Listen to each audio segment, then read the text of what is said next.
Durante el viaje, además de frío, se sentía una extraña calma para una ciudad atolondrada y en ebullición como esta. De esas calmas que de tan quietas te producen un cosquilleo nervioso en la barriga. Yo no me sentía muy bien. Apenas había dormido por culpa de un angustioso sueño. Había soñado con pájaros, muchos y de todas clases. No sé qué significaría aquel sueño, pero algo parecía anunciarme.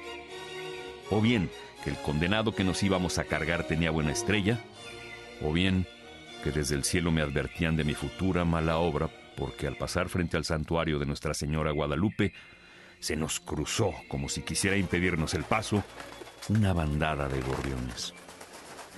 Pero los augurios no terminaron allí. Antes de que el prisionero se apeara del coche donde iba, 7 cuervos, negros como la obsidiana, se echaron encima de los caballos. Los asustaron tanto que si el cochero no hubiera sido fuerte y experimentado, se habrían desbocado con el coche a cuestas.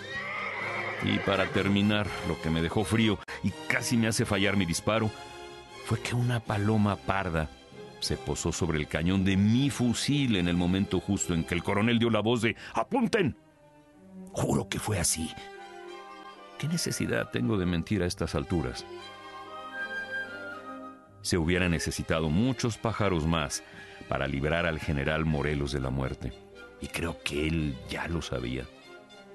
Digo que él ya sabía que terminarían matándolo y que aquellas coincidencias o guiños de los cielos únicamente sirvieron para alargarle sus últimas horas. Morelos sabía que lo matarían desde que lo apresaron el 5 de noviembre en Temalac.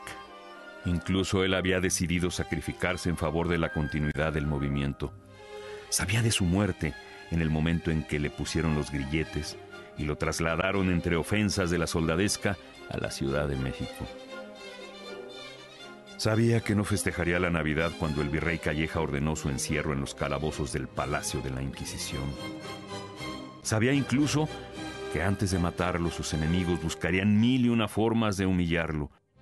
Aún así, aceptó su destino con tranquilidad.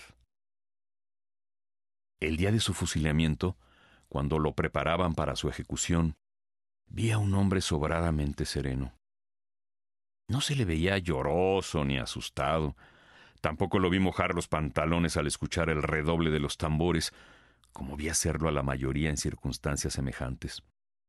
Por el contrario, hasta fue capaz de dirigirse a uno de sus verdugos con estas palabras: «Deme usted un abrazo, señor de la Concha, y será el último». Se cuenta que con esa misma tranquilidad y entereza disfrazó su cara ante las humillaciones de sus enemigos, porque efectivamente se ensañaron con él, como sucede cuando se está en medio de una guerra. El tribunal de la Inquisición lo juzgó hereje, perturbador, hipócrita. Lo culpó de tener 3 hijos ilegítimos, de traicionar a Dios, al Papa y al Rey, y de un sinfín de cosas que me ha sido imposible retener. Lo condenaron a una reclusión en África y a rezar todos los viernes del año los salmos y el rosario. Sin embargo, la humillación no terminó con la lectura de la condena. Ya se sabe, al gato bien comido le gusta jugar con el ratón, cansarlo, agobiarlo, antes de clavarle los dientes en el cogote. Lo tuvieron que exponer a una degradación pública, esto es, despojarlo de los hábitos sacerdotales que había tomado hacía justo 18 años. Lo obligaron a vestirse con una sotana amarilla que le quedaba verdaderamente pequeña, y sujetando una vela verde, lo hicieron cruzar la capilla del tribunal, llena de curiosos, de un extremo a otro, hasta el sitio donde se encontraba el obispo.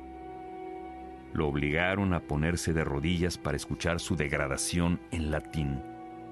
Y luego, como si les pareciera poco, un verdugo le azotó las manos con una vara. Dicen que Morelos ni se inmutó.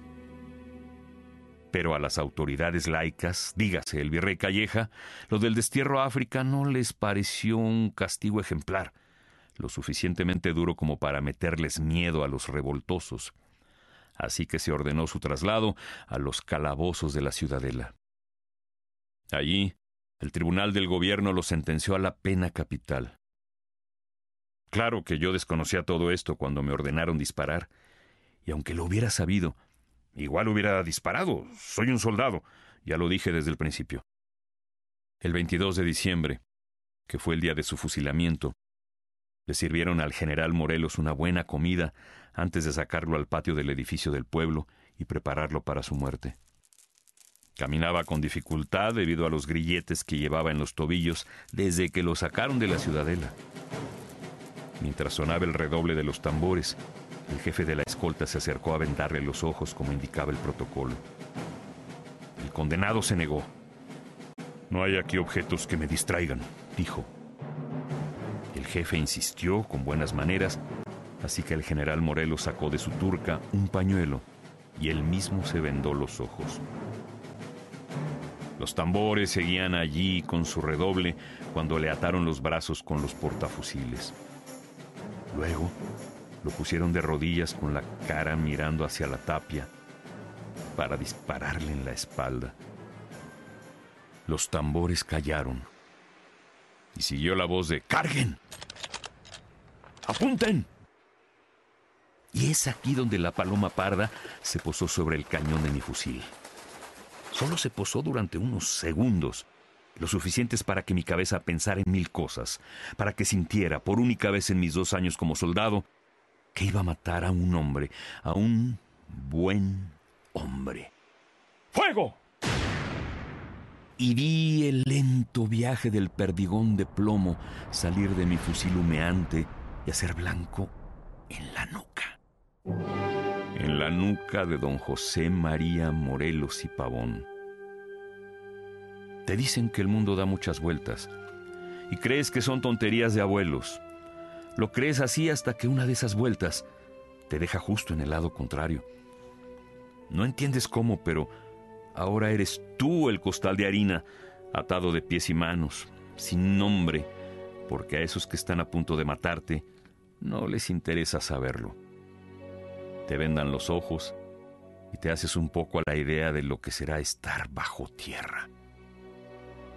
La oscuridad. Oyes ahora la orden de ¡apunten! Y te das cuenta de que se te han mojado los pantalones. Y oyes las risas de la soldadesca, aunque no quieras. ¡Fuego! E imaginas que te hubiera gustado ser panadero, que con 19 años todavía hubieras podido ser un buen panadero, pero te faltó tiempo, un poquito más de tiempo.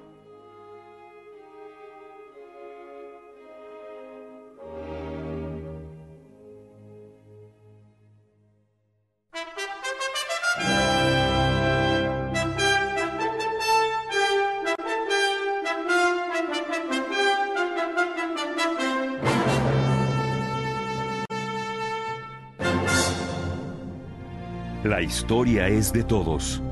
Bicentenario de la Independencia Nacional, Centenario de la Revolución Mexicana, Gobierno Federal.